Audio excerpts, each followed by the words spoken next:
Hey, everybody. Welcome to Love and Reload, the voice of the relocation industry. I am your host, Ben Cross, and I'm so blessed and honored to be joined today with Benjamin Bader here, the professor of international human resources management and also the co-founder of MasteringGM. Benjamin, it's so good to have you here. Oh, thank you. Thank you for having me, Ben. How are you doing? Two Bens. You can't go wrong. I never met a bad Ben. I tell this to everybody. I meet a Ben. I've never met a bad Ben. So let's not start now, okay? We're really excited to have you on, all right? No, absolutely. Absolutely. Same here. But I have met a Bada Ben now, the German Ben here, saying your last name, having a little fun here with the pronunciation. Love it. You did a great job. Hit that like button, get in the comments. If you got questions, we're going to be talking about some of the frameworks that Ben has created, kind of different ways to look at global mobility, from kind of maybe a more European kind of perspective as well, which we always enjoy here on the show. So, but first, Ben, I got to ask you, where in the world are you right now? Right now, I'm where I live in Newcastle upon Tyne, beautiful northeast of England. So it's an hour or something south of the Scottish border. Beautiful, right by the sea. Oh, lovely place. I love it. I love it. Scotland. I was in Scotland a couple of years ago, and I really enjoyed it. Got people checking, and I love the Newcastle brown ale too. By the way, I mean, oh yeah, it's not brewed in Newcastle anymore. It's a shame, but breaking my heart. Breaking my heart. Oh, that's kind of the way it is, I guess. Let's see here. LinkedIn, you're so nice to see two Bens together. You should form a band, but with an E, a bend. Yeah, but like a band, music. Do you play any instruments? I talk a lot. Yeah, that does. I mean, qualifies as singing if you do it melodically. Yeah, I was told today that I was off key, so I'm going to hang it up for a week at least. Practice. What about you, Ben? You play any instruments? Well, not anymore. I used to play the piano, and nice. I gave it up a long time ago. Yeah, well, but that's it. Yeah. So no band. No band. No bend for Bens. Jill Guzda, Ben ×2 checking in from Gloma HQ. What's up? Little rhyme there. I like it, Jilly. Michael checking in. Hit that like button with all the fire GM power in the room. This should be a good one. Michael is the other co-founder of MasteringGM, so glad you could make it. I'd been really disappointed if you didn't, but great to see you. Yeah, tell us a little bit about MasteringGM. For those of us maybe who haven't heard of it yet, tell us a little bit about it. Acquaint us. So basically what MasteringGM is, it's the brainchild of Michael and I to channel our academic expertise. So he's a professor in international HRM as well. And we've been working in and with global mobility for a long time together independently. And about a year ago, we started the idea to kind of put the knowledge powerhouse idea into something more tangible, put it into a brand, get it out there, get the name known, get our frameworks, our ideas out in the world. And here we are, MasteringGM.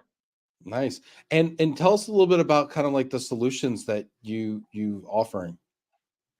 Yeah, so the solutions are pretty much coming from an academic background, like more methodology, sound approach, the whole idea of having a framework, more systematic approach, more evidence-based, data-driven things underlying everything we do. And then what we want to do is, at the end of the day, help global mobility professionals to do a better job, to help them with their own professional development in the organizations, and kind of bridge the research and the practical, the real world, if you will, to apply the knowledge that we have and the knowledge we take from practice.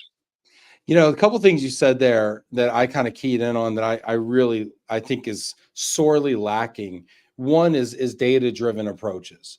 I think, and I'm part of the problem here, right? But we have so many folks in this space that get on and they just go with kind of this anecdotal evidence, say, oh, I'm seeing this, I'm hearing this, or and a lot of it's opinion based, and a lot of it's the data is skewed by maybe their own business model or their own agenda. Let's be honest, right? So that's one thing, and so I want to hear more about that. But the other thing I want to hear more about too is the professional development because when I go to conferences and I hear people speak in our space, oftentimes we're focused on the nuts and bolts of, you know, policy and trends, but we're neglecting the professional, and the professionals are screaming out saying, hey, I want more influence in my organization. I want to become a better person. I need a career path. Help me become a more strategic partner to the business. So I'm really curious about that. First, let's talk a little bit about the data-driven approach. How do you get your hands on data that's usable? So how do we get our hands on, like, we don't get our hands on data within the consulting. We help people to get the hands on the data they need. So it's, I mean, whether, like, we've been talking about return on investment on assignments a lot recently, and it's been a topic that's around for a lot of time. And can you capture the ROI of an assignment easily? Absolutely no. What you can do is get the direct costs. That's all right, but like all the indirect costs and the opportunity costs and the things you can't easily put into numbers.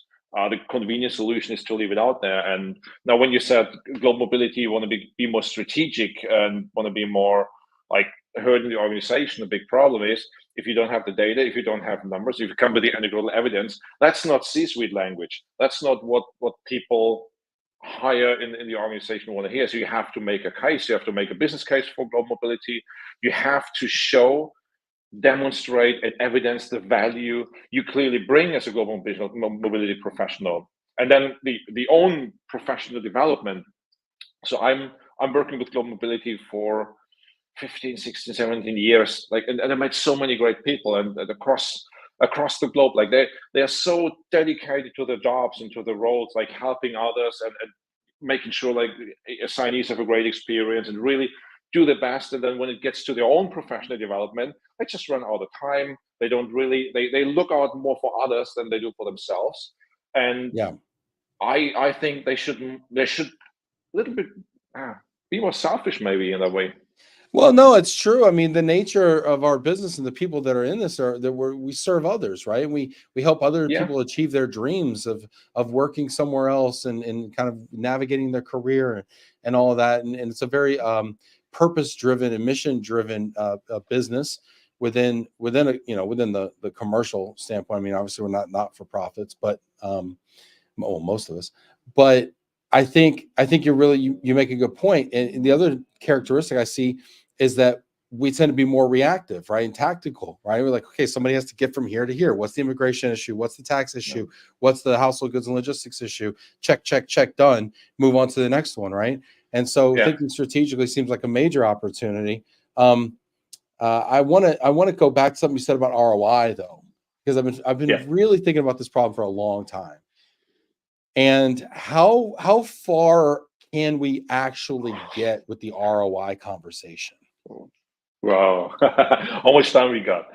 No, seriously. I mean, I'm I'm aware that it's a difficult thing to track, and if we just look at the ROI of one particular assignment, that's probably something you can't go excessively far, because I'm a quantitative researcher.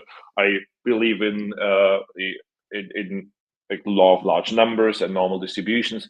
But if you think about assignment goes wrong and you have like you can't retain a great employee, or you have a bad employee experience abroad and things like that all costs the money, the company money, like a lot of money actually, but you can't directly attribute it. But on the more and more assignments you have and the more things that go wrong, like on a larger scale, at some point, like, you can add a price tag, because you have unnatural fluctuation, you have like lose talent you shouldn't be losing, you have underperformance you shouldn't be having, and all these kind of things. And then if you see where you have the direct cost, where you could put a price tag on, like, this is the relocation package, this is the support package, this is like all these kind of things, you have a direct price tag. But what's the benefit of this particular relocation, especially if it's a developmental assignment? So how do you measure the benefit? What do you want to achieve? And then how do you measure the not gained benefit? These are all questions that you can add. It differs from company to company, but you can add numbers to that. You just got to think about what the goals are, what you need to do. Repatriation, another big issue. So many organizations are struggling with repatriation for various issues, because, I mean, you go on long-term assignment for 3 years, so you're out in the field. But 3 years, this is like excessively long time, out of sight, out of mind. Now, when it gets to relocation, of course, the assignee is their life personally, they really care about like having a plan to relocate to or maybe make a step up in the career, maybe like see what's going on. But for them, it's really important. But if you're forgotten because like the headquarters is like doing so many other assignments Right. between, and then they tell you, yeah, just hang in there, stay another 3 months, 6 months, etc. And again, this is damaging value. It's a very bad thing to do, and still so many companies are Why is it such a bad addressing thing to it. do? I'm kind of curious about this. Hit this first of Oh all, yeah, hit the like button if you're watching right now. Hit the like button. Get in the comments. I want to know what your thoughts are on the ROI of assignments, on some of the thoughts about extending the assignment and things that are detrimental to the health of the assignment. I'm very curious what you think out there. We've got London checking in here as well. Richard Majewski checking in here. Very interesting. Repat integration is one of the most underrated mobility benefits. Why is it? 100%. Why is it, Ben? And shout out to Christian who offered that. But why is it that it's so detrimental and damaging to the value of the assignment to kind of extend it, continually extend it? Because in many cases it breaks the psychological contract between the Um, expatriate at that time and the organization. So you have some sort of expectations. Everything is based on reciprocity, mutual expectations. Psychological contract, by the way, is another very big issue that needs to be looked into in more detail. But the thing is, like, if you plan to relocate, define that's that 3 years. concept for us though, real quick, Ben. The psychological Yeah, concept. okay. So it's the contract you have in your head with your organization, what you expect beyond what's written on paper. So in your contract, like the money you make, the times you work, the job title, Right. where you go, all these kind of things. But like say career advancement. If I say I go on international assignment, and my assumption is I do that, I sacrifice 3 years of my life in another country for the company and so on. I expect a promotion to get back, and then that happens because like mobility benefits careers. I may think that, I may expect that, I don't express it, and I go back and get my old job back. I may be extremely disappointed because I was expecting something else. So my psychological contract experiences a violation, a breach, and then I've got the problem that this is good, and you as an employer don't even know that. And the other party in psychological contract, it's not necessary. I mean, the organization doesn't exist. Like it's piece of paper. So it's typically it's your boss, it's the CEO, or whatever. And now to repatriation, that's the issue. Like if you're expecting to get back from your career and the company tells you no, hang in there, and you don't have a plan, that's not good. Well, you bring up a really good point, because I feel like the psychological contract between the employer and the employee is it could not be more flimsy these days. I feel like it's really under fire quite a bit. You see more and more people opting for remote work or fractional work. I'm not remote, sorry, fractional work or contingent work or contract work. You see, well, I see fewer permanent assignments. I see, shorter tenures at companies. I Yes. mean, we see on the recruiting and talent acquisition side, which is where our firm, sits. I see more 6 month, year and a half stints, consistently, and it just becomes the norm. Whereas people used to stay at a company 10 years, and then, for Yeah. me in my career was kind of 5 years was my magic number. Now we're seeing two 2 years, and Yeah. frequently. So it feels like that psychological contract's already on thin ice. And maybe it's a generational thing too, because like it's just more natural to be more flexible, to have choices. I mean, how do you see that as a recruiter? Like, no, if somebody's changing jobs too often, I mean, I learned back in the day, like this is kind of a red flag. Well, so the concept of job hopper Yeah. remains, but the definition has changed.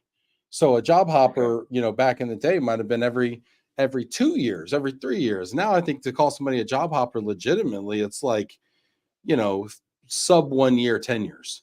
I'd say Okay. 3 successive sub 1 year tenures is job hopping. However, I say all that to say, you go into the IT space, you go into the nursing or Yeah. healthcare space, and you have all these short-term travel contracts. And it's just understood that you can work 6 months as a nurse here, 6 months as a nurse here, or an IT developer on a project here, a project here, a project here. And that's okay. So it's really different. I think we have to really adjust our expectations as companies, because I think the employees already have. That's a good point. Yeah. Yeah, really, Yeah. really interesting. Let's see what people are saying in the comments. Get in the comments here. Let us know. Hit that like button. I want to know what your thoughts are.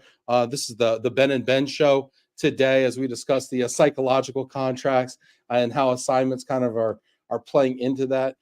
We have a Christian saying that for U.S. companies, there may not be even a quote unquote contract. In the European sense, you're at will. That's interesting. Wow. So here in the U.S., Yeah. it's very much at will employment is generally accepted. You do have to terminate someone with cause, generally speaking. We do pay unemployment if it is done without cause. However, if it's with cause, there's no unemployment paid. No notice Okay. needs to be given. Really, I mean, I hear it's different over in Europe. Oh, it certainly is. Some of that hire and fire mentality you won't find here, but I mean, what's certainly adapting is also like the length in the tenure, as you said, and it's probably, I mean, for international assignments, it's I would say it doesn't differ that much between Europe and US, Yeah. but it also depends on company size, right? So Yeah, let's see here. Let's stay here just for a minute because people seem to be interested with this. Farrell Elliott says, as a recruiter back in the day, tech too, I'd toss resumes of folks that had more than 2 jobs in 2 years. But now technology changes so fast, you have to move to keep yeah, up. You know, there that you couple go. that with, I was talking to a gentleman last night that works at one of the major top 5 banks, you know, and he's in the technical space over there. And he's, you know, he makes a good income, He's been there for 8 years. And he's like, if I want to get a promotion, I want to get a raise, I have to change jobs. That's the fastest and Oh, most sure way to get a raise above, you know, inflation, to get something in the neighborhood of 5 to 25% is to change jobs. And he'd been there 8 years. And so it's almost like part of the psychological contract there is, hey, we're going to keep you whole with inflation, but you know, moving up yeah. inside of a company may not be as easy as it used to be. You bring up an interesting thing here. If you look at global mobility in the structure, typical global mobility departments are in even in larger organizations. You typically got a head of GM, and then sometimes like 2, 3, 4 direct reports, and then the team, and Yeah. even yeah, 20, 30 people. That's the GM team. That's a very large one. So even if you Yeah. do a great job and they're right here, promotion doesn't necessarily mean I'm going to be head because there's just one head. So you need to think about alternative ways in terms of like getting ahead in your career. And yeah, money is one thing, but I don't know. I mean, I would argue that all of them could eat, like they could have a warm meal twice a day. So it's at a certain point, it's not just about money; it's about appreciation. It's about like That's right. recognition, purpose, all these kind of things that makes it like just more rewarding to do the fantastic job you are doing anyway, and you just want to get something back. And this is where the psychological contract like really gets under pressure. If you do this job for years and years and years and don't feel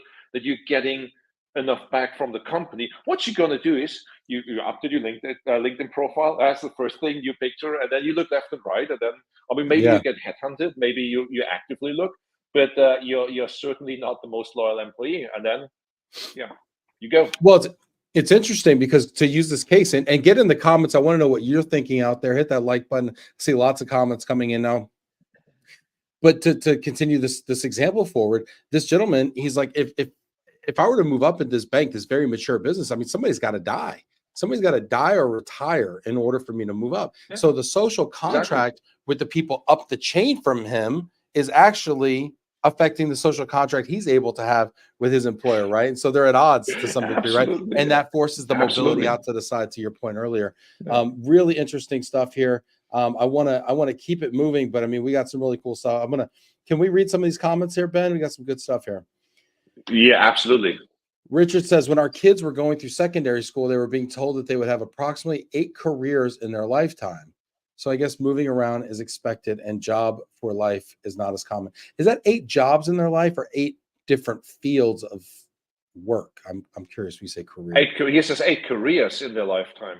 So that maybe even like completely like I don't know, you're on mobility and then you go into sales, like different career. I Or mean, maybe maybe you're a you're selling professor mobility and you also solutions. start a business, you know?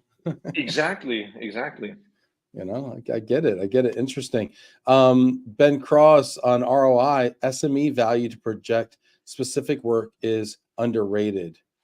We don't always need a jack of all trades to see value.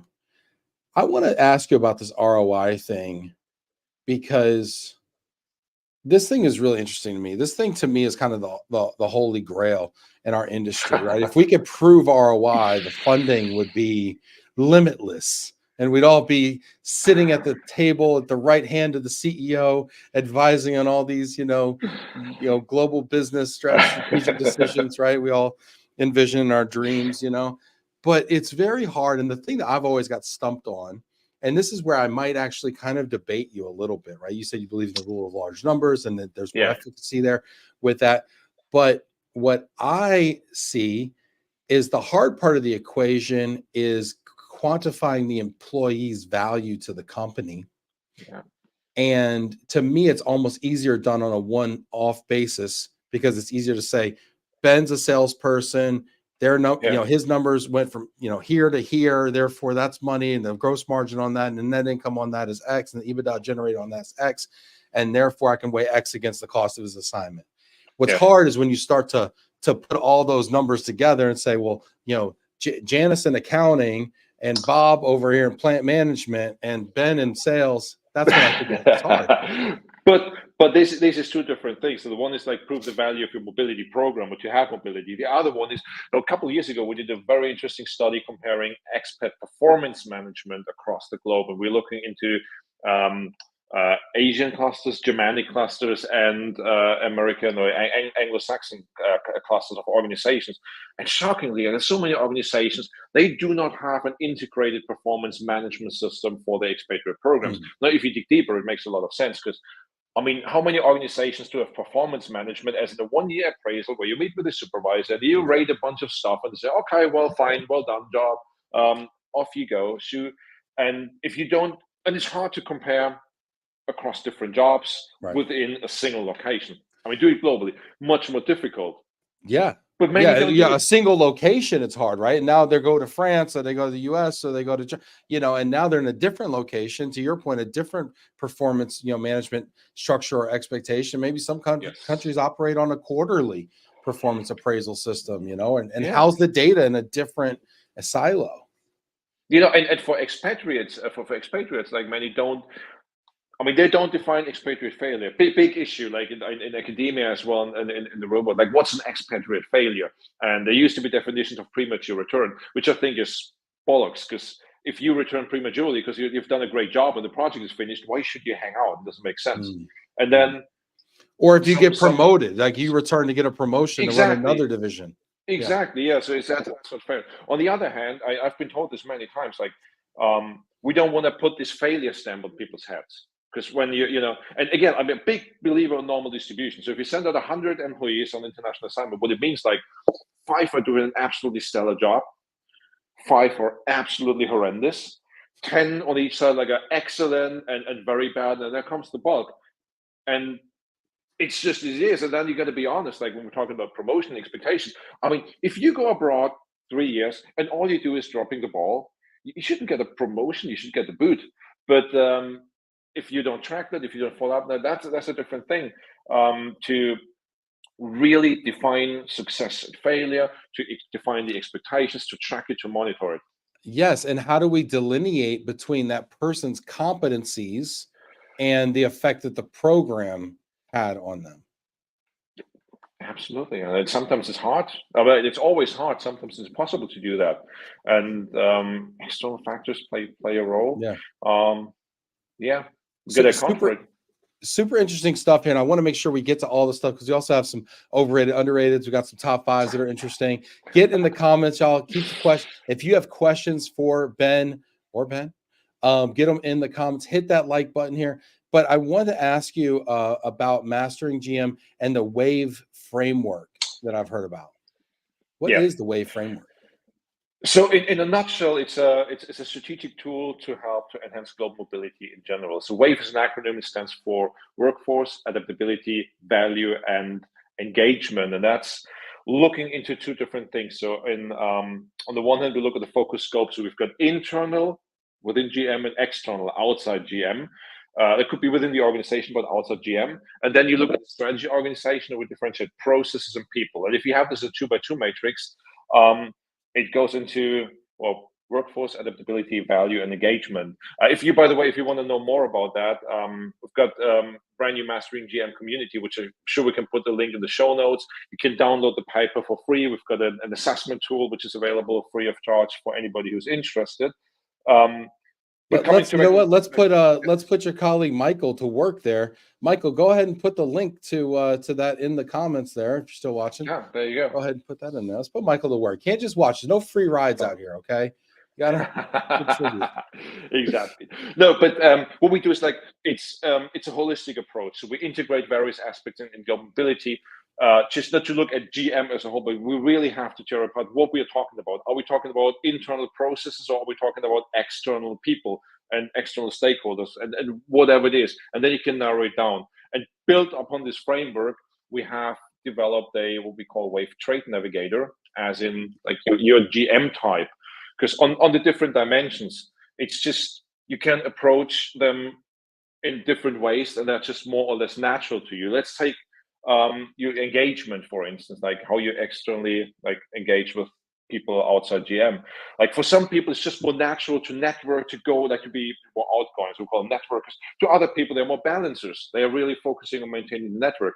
Now, it's a function of time. Like if you invest a lot of time in maintaining relationships and investing in them, you automatically can't go so much into new networks, and vice versa. And then just the framework calibrates. It gives you like an indication where you are. Value. I mean, some are more value sustainers, improving processes, like making things that are there better. And other people are more natural creators. So we want to try new things. And there's no right or wrong. Right? Both is excellent in a particular way. But you need to know what kind of type you are, and the other people in your team need to know what type you are and they are, because then you can work differently.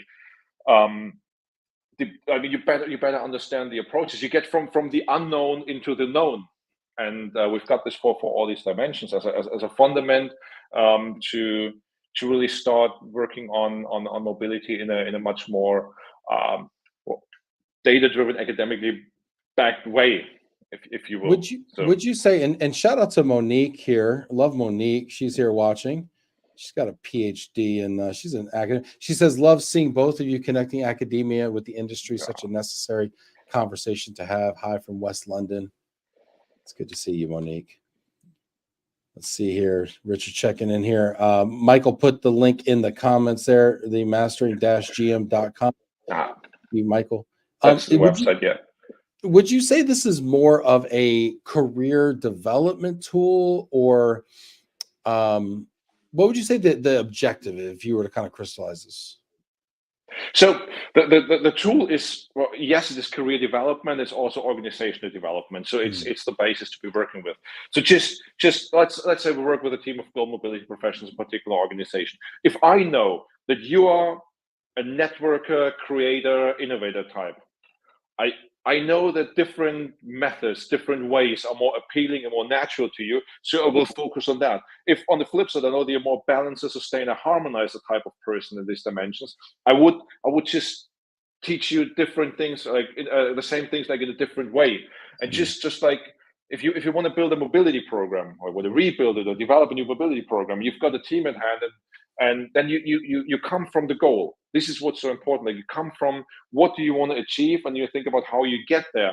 And you know, networkers and networker, creator, innovator types, they just get to the goal in a different way, like the other people. And then if you know that, and if you know how these types work together and with each other, everybody can kind of like work on their strength, bring in their strength. And at the same time, if you look at it from a like really an organizational perspective, how to demonstrate the value of GM, it is just so much more intuitively sellable to the board, like what we are doing here, how we're doing it, why we're doing it, with a particular underlying framework.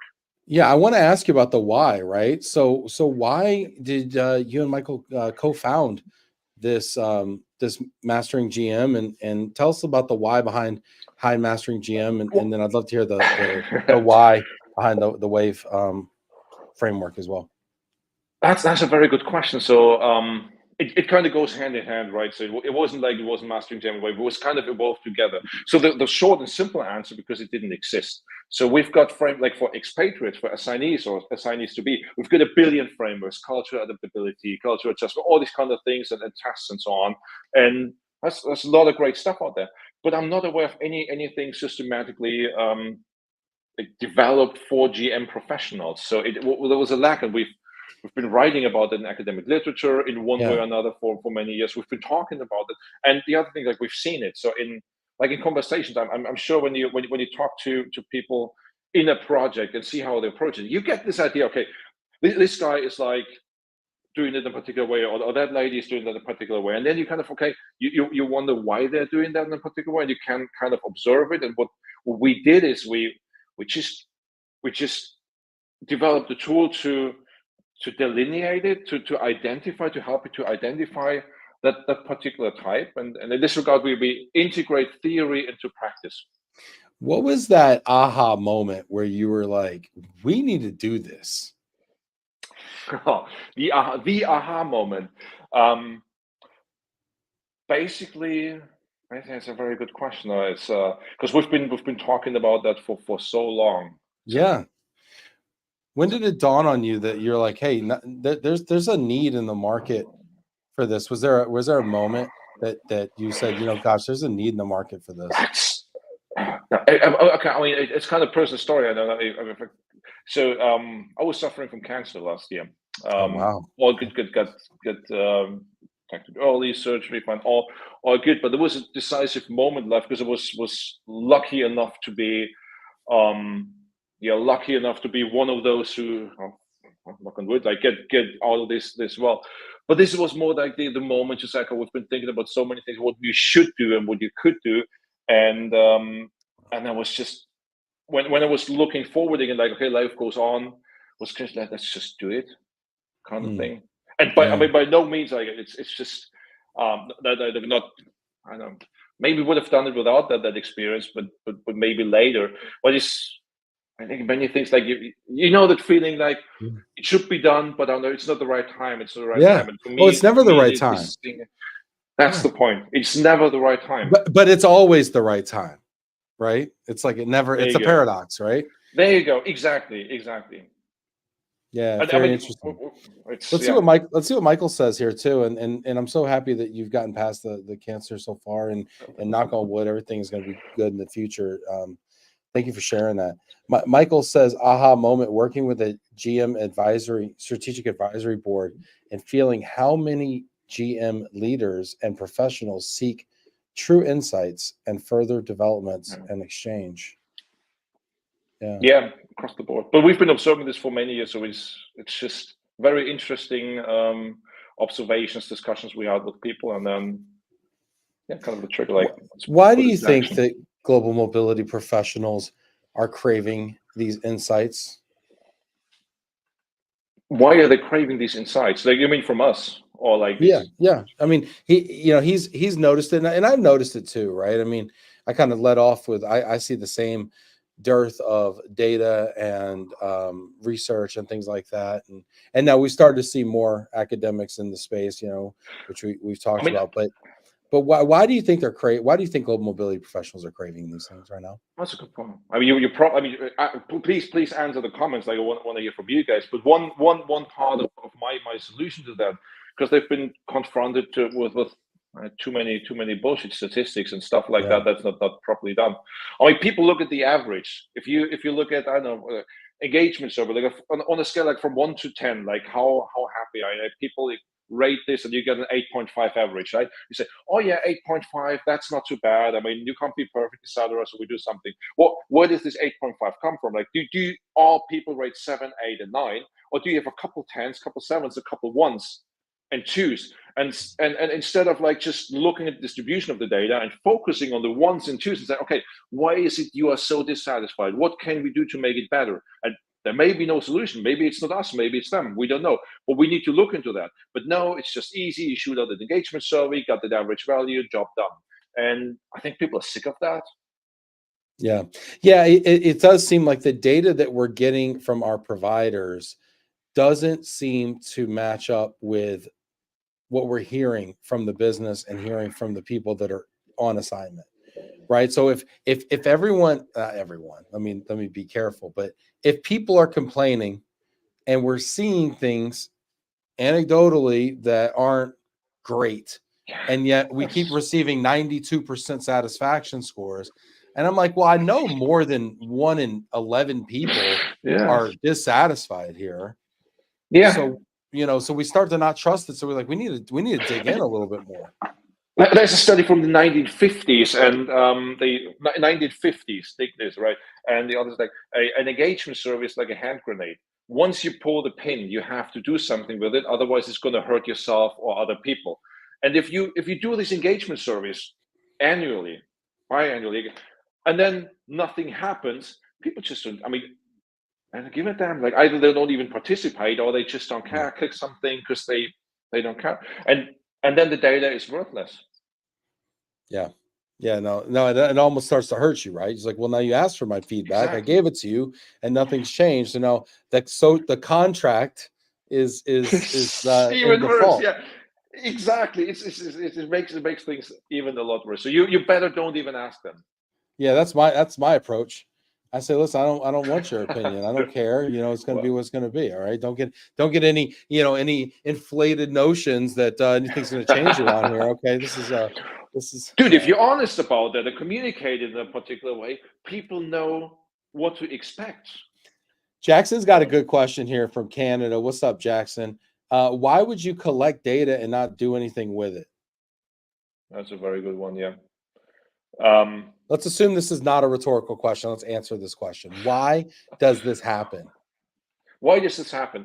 Okay, poor organizational structures, disengagement, disorganization, HR and GM not being integrated, policy, top-down thing. It has to be done. It's been the way we've always been doing that.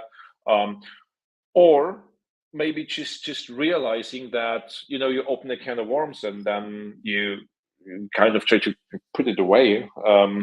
But yeah, I don't know. I mean, I'll take a stab at this. As a CEO of a company. I mean, and as a person who's been in middle management for a long time and seen a lot of surveys and a lot of data that's nothing's been done with it. I think change is hard. Change is scary. Change.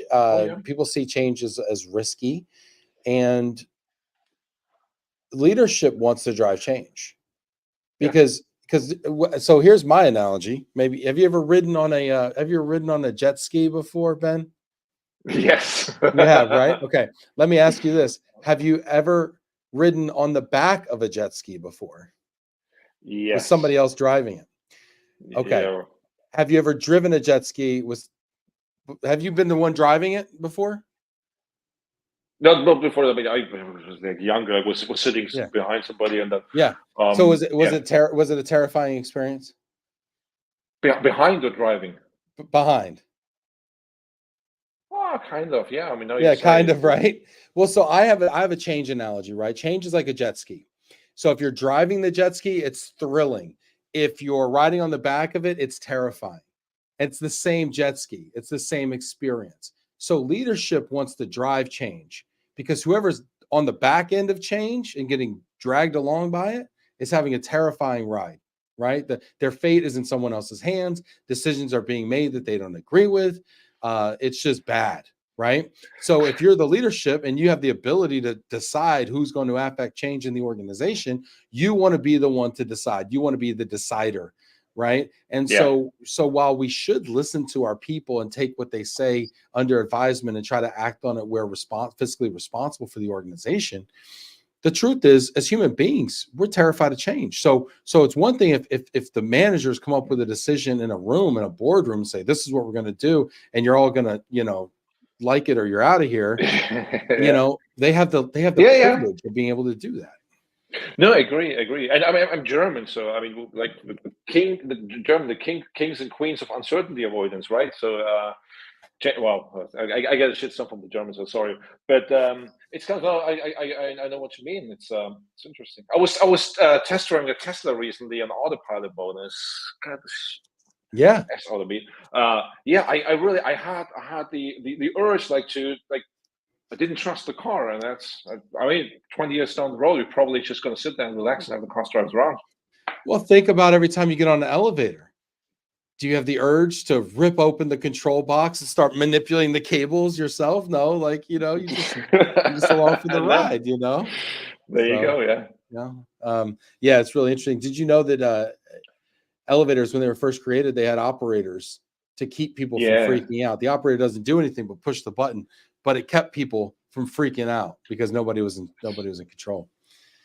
Let's see. Farrell says, so many of us live and die by survey scores. I think more thought needs to be put into the questions asked and the follow-up. There's always a story behind the survey. So advocating for anecdotal evidence and data. What's the value of anecdotal data?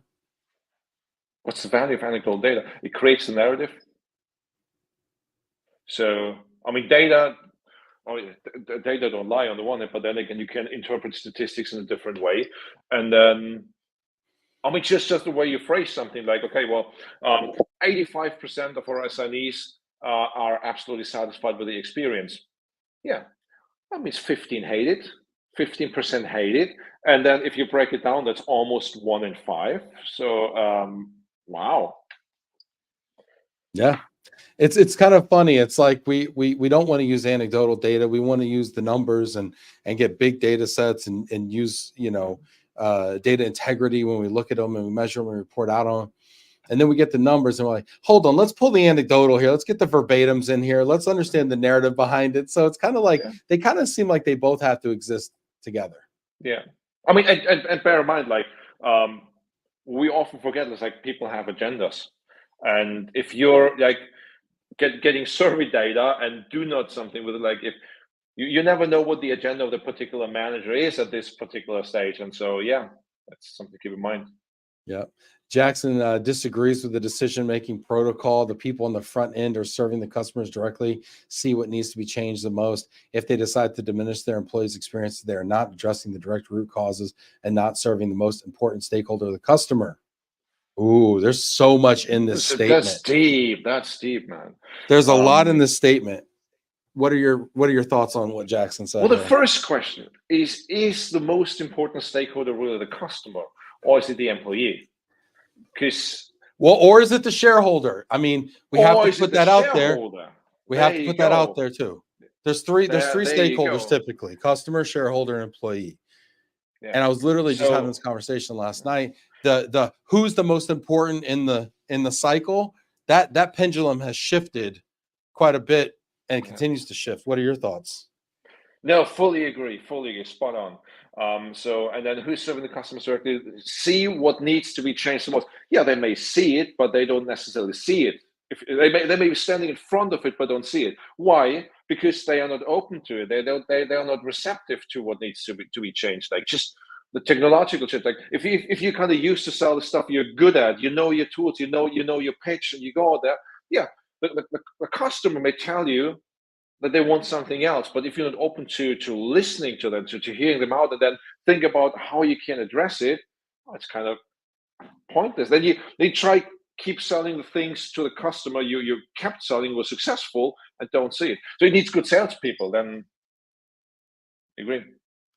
Yeah. So Jackson says customers pay stakeholders, employees serves customers, stakeholders benefit by the value chain. You cannot make a profit without customers, but you can have customers. But you can have customers and no profit.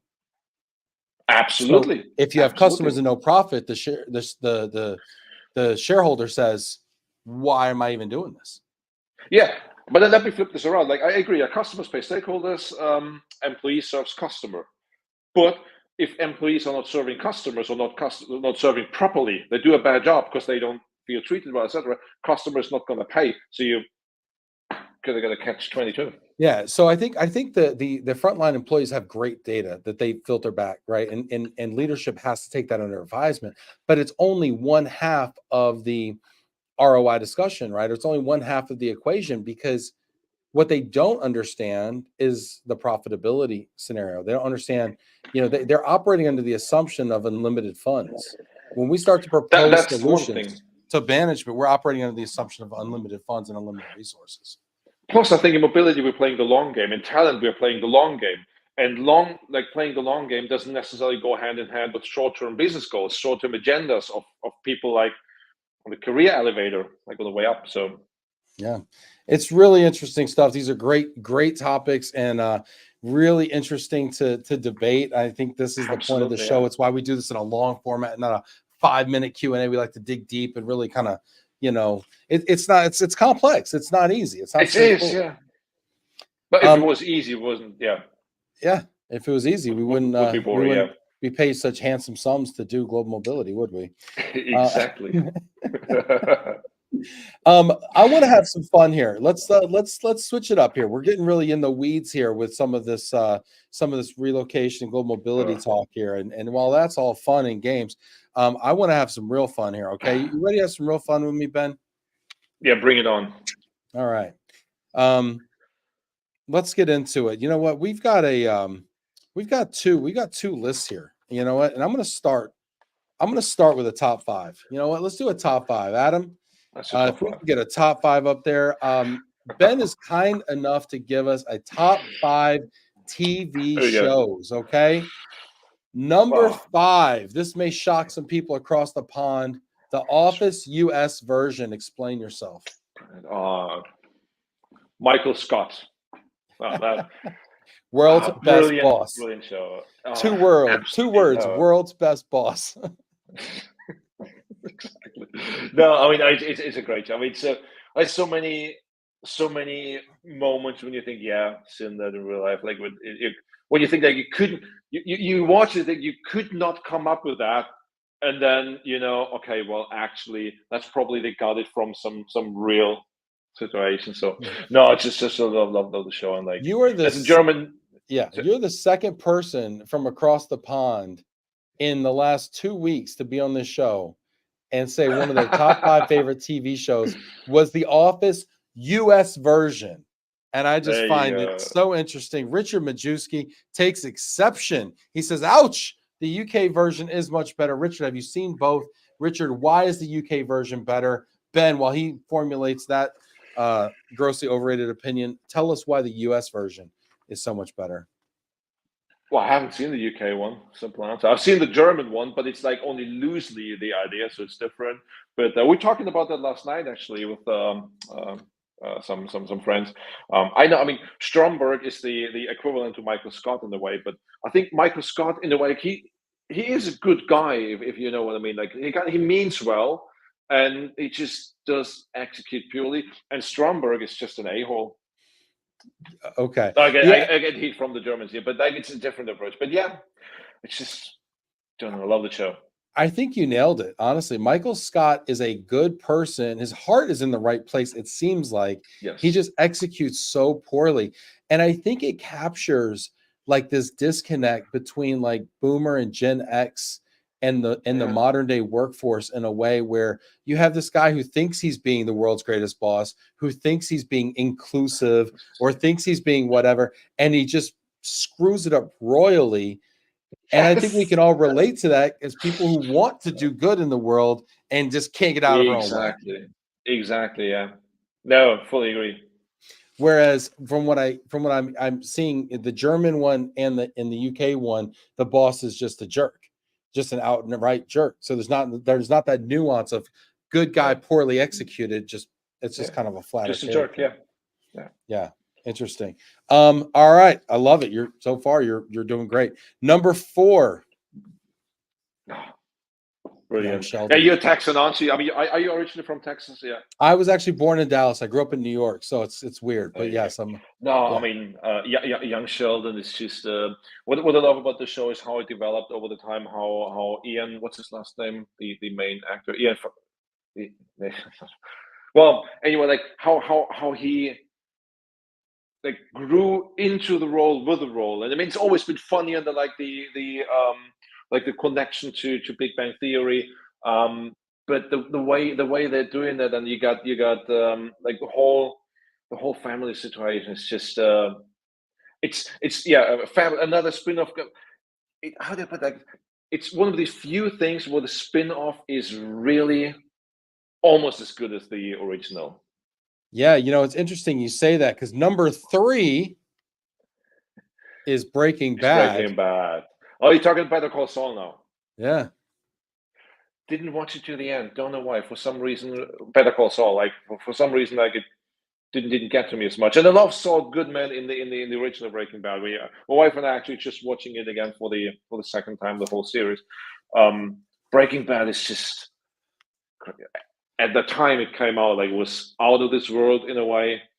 And now even then, 27, like 15, 20, I don't know how many years, 20 years later, like 15 years later, still awesome. I'll be honest with you, I've not watched this whole show. I started it again recently. I got through maybe half of the first season. I'm trying. I need to probably pick it back up.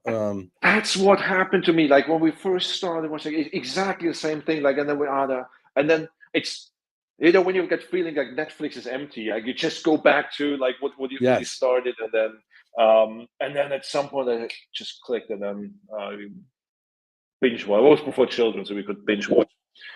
Yeah, maybe I'll binge watch. My wife's out of town for like 3 weeks, so maybe I'll binge watch Breaking Bad. This could be a good time to do it. All right, number 2. Yeah, The Big Bang Theory. Big Bang Theory, a classic. I mean, I use it a lot in the classroom as well. There's so many situations. Like, I mean, I'm like Profit International HRM / like I'm very much into the organizational behavior kind of things. What people do, that the psychological part. And Sheldon is just a textbook example of so many situations you can relate to. You've had interactions with people at work, like the episode when he's looking for the acoustic sweet spot in the movies, and like he comes there like, your invitation was vague, like we are in the movies, like which movie, what time is that, all these kind of things. Like, okay, he wasn't invited, but he assumes he's invited, and then there's always a good to him and kind of forthcoming, and just what you get from accommodating to these weird needs is just more of that bad stuff. Get in the comments. I want to know, what is your favorite TV show? Richard is lobbying hard for the UK office over here. What is your favorite TV show? Put it in the comments.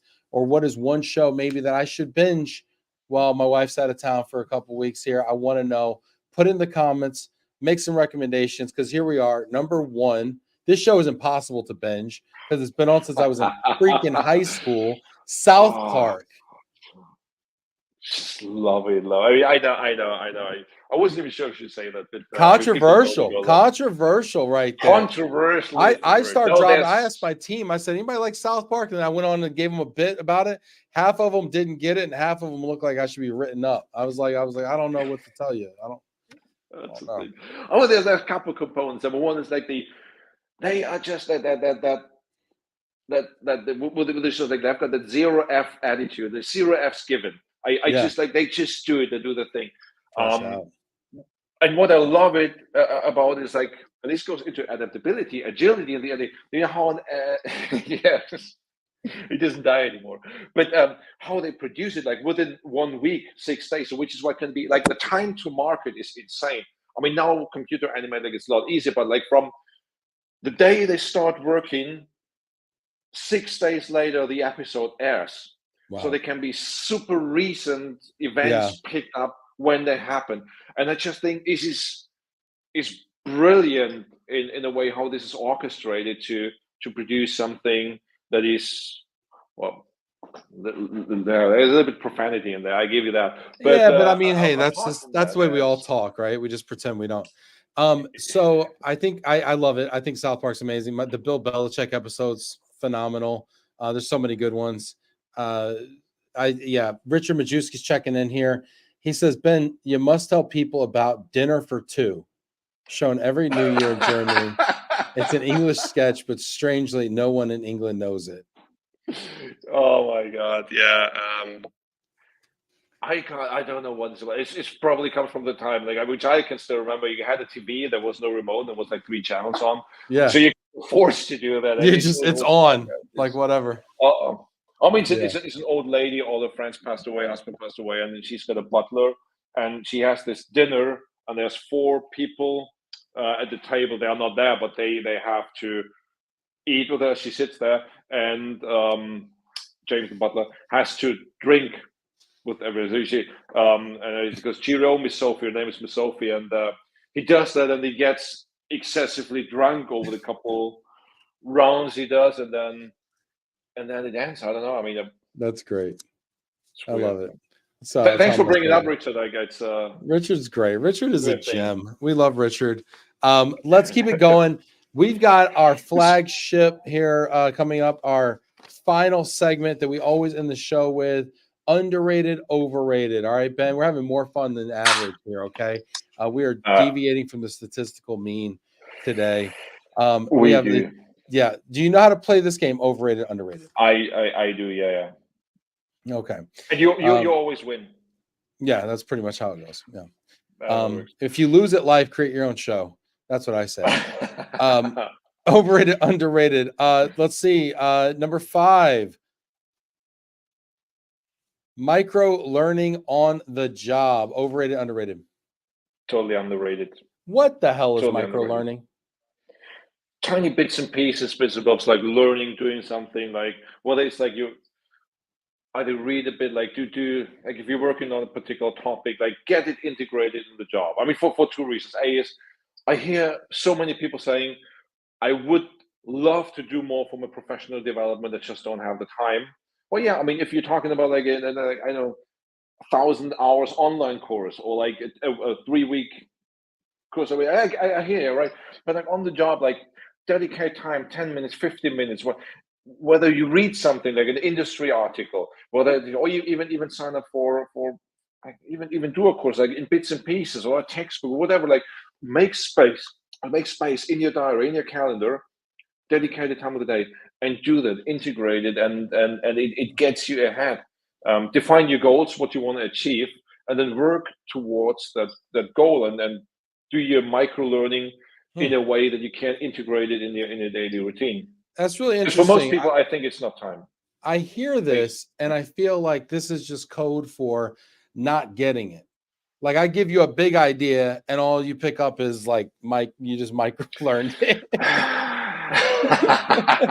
No, I mean, it's in a way, okay, I mean, I admit this, I've got the attention span of a toddler, right? So I can work very, very focused for a short amount of time, and then I need to do the admin stuff or something else. And I got this focus span, and I make use of that. For me, it works. But if you really want to improve in a particular skill, in a particular area, whatever, you need to make time for it. And if you make time for it and integrate it and make it a habit, you will get ahead. And then, I mean, what I watched one of the early episodes in LOVE+RELO, and there was the top apps, and like it's TikTok, Instagram, etc. Like all these snippets. Like it's not YouTube where you've got these long formats. It's like everything is like even LinkedIn's got that feed now where you got like even reels and stuff. And this is just adjusting to that. So instead of like doing nothing because you don't have time, doing short intervals. It's the new learning. It's going to be interesting to see how it disrupts academia and the way that we package learning and sell learning. Point, all right, I'll give you that one, and shout out to Ritu Dube as well, checking in here. We got a bunch of people checking. Hit that like button one more time. We're gonna finish strong here. We're gonna go through a lightning round because we're running out of time. Okay. All right. Yeah. It's 5 o'clock somewhere. It's late where you are. It's almost time to go to the pub for me. So let's see here. Next one up. AI taking our jobs. Overrated, underrated? It took our jobs. Totally overrated. Totally overrated. It's not AI taking the jobs. It's people knowing how to use AI as a skill, as a tool, taking your job. I mean, maybe. We'll see. We'll see. I mean, I don't know. I'm a big fan of this whole historical. Every time technology has disrupted the job, people just find new jobs, higher level jobs, etc. However, AI is kind of coming over the top and taking these jobs. What do you think they said about the steam engine or cars? But that's low-level jobs. Think about this for 1 second, right?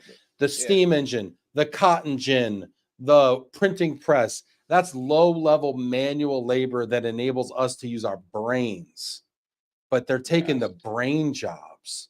So where does that squeeze us? So you got robots squeezing manual labor, AI squeezing service jobs and thought workers. Where does that leave us?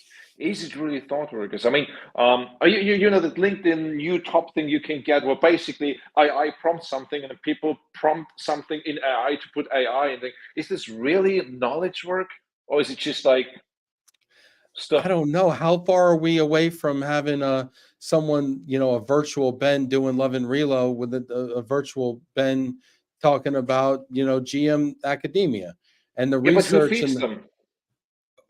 Who feeds them? Where's the data coming from? Like to make it unique. I don't know. I don't know. I mean, I hear you and all the stuff I I'm read, fighting for all my the point here, man. the So AI pictures that I see are flawed. The AI comments that I read on AI are not personal. You can still see the stitching on it, but this is like second generation.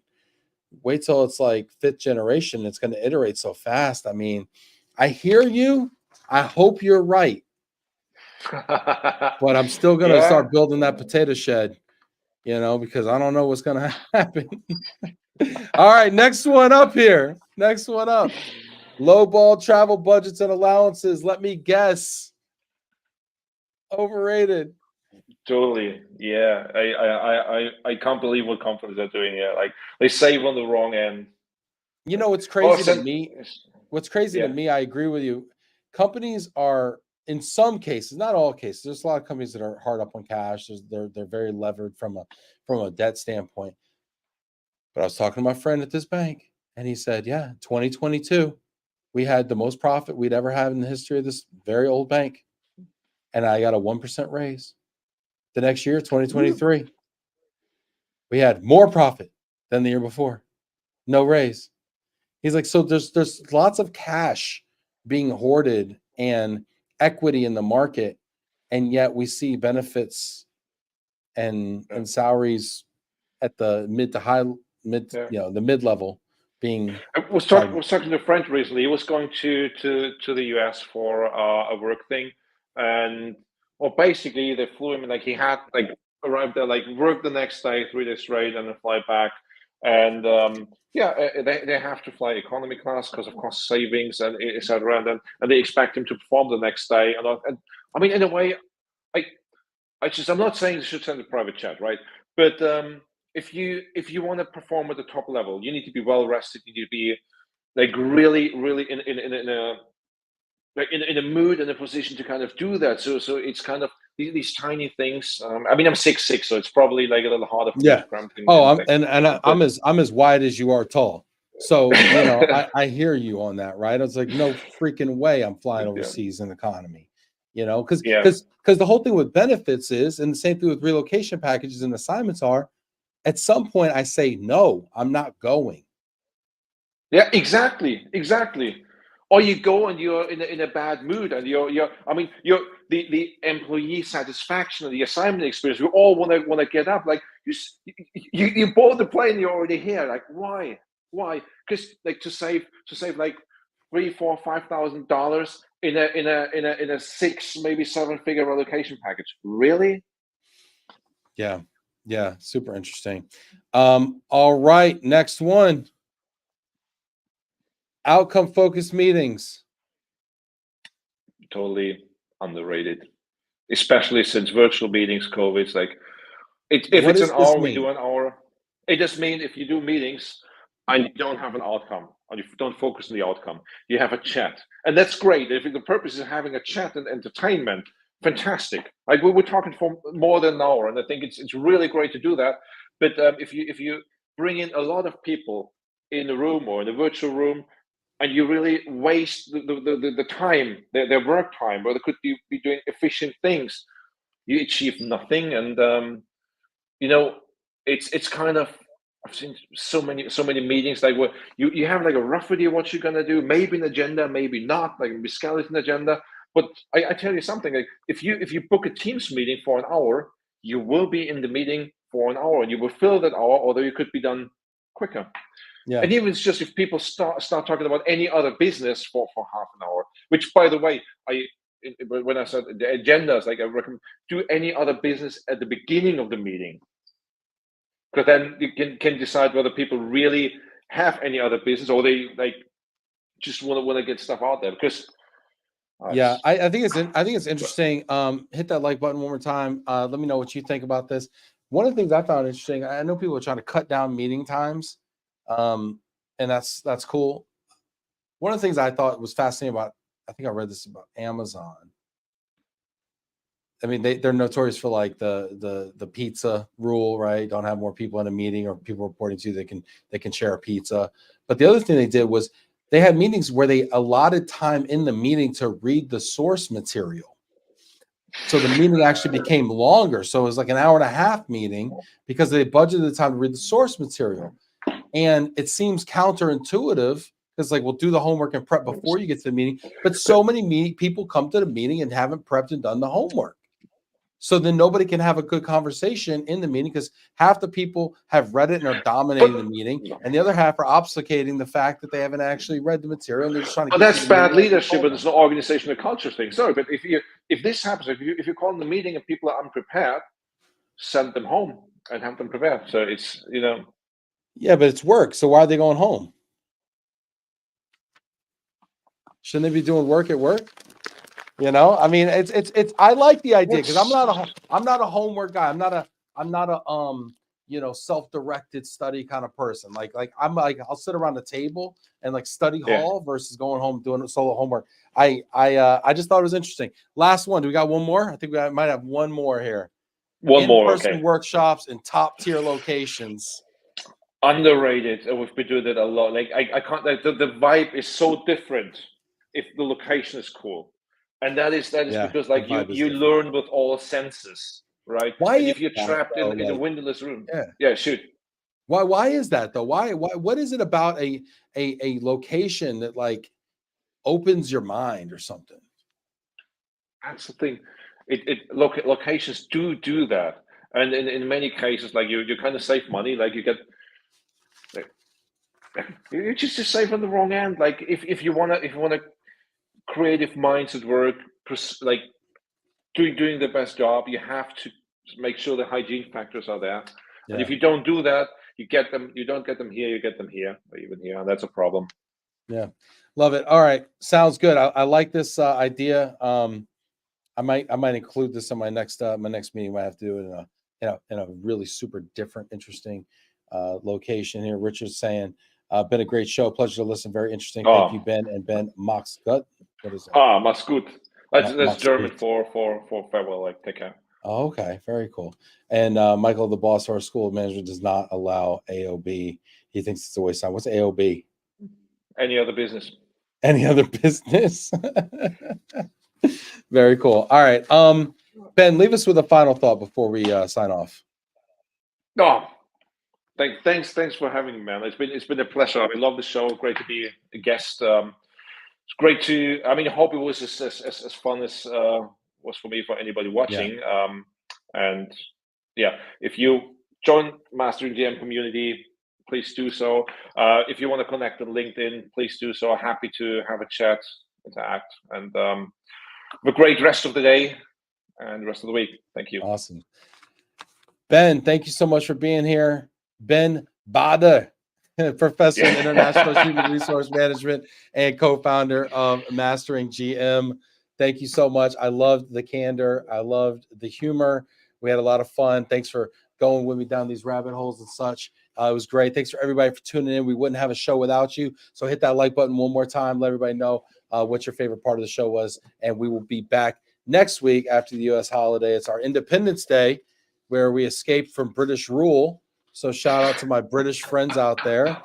See you later. It's good knowing you. Love y'all.